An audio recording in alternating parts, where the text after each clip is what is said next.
একটা দলের মহাসচিব যদি বলেন আমরা শরিয়া মানি না, ইসলামী শরিয়ার ভিত্তিতে দেশ পরিচালনা আমরা বিশ্বাস করি না, ওই দলের ভিত্তিতে যদি কেউ সমর্থন প্রয়োগ করে আর সে সারা দিন রাত নামাজ পড়ে, তার ইবাদত কি কবুল হবে? ঘোষণা করুক, আমি বলে গেলাম বিএনপি করতে বলবেন, ঘোষণা করুক যে আগামী নির্বাচনে আমরা জিতলে এসে কোরআনের আইন জারি করবো, আমরা কালকে থেকে বিএনপি করবো।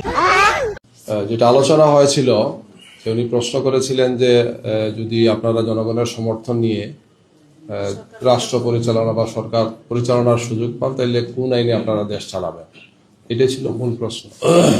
এখানে থাকে অনেকে জিজ্ঞেস করেন যে শরিয়া আইনে না অমুক মডেল তমুক মডেল, এগুলো আমাদের আমিরে জামাত বলেছেন যে বাংলাদেশের বিদ্যমান যে আইন, সে আইনেই বাংলাদেশ চলবে, যেখানে সব ধর্মের সম্মান এবং মর্যাদা রক্ষা করা হবে এবং এই আইনটাই যথেষ্ট হবে, এইভাবে বলেছেন। এটাই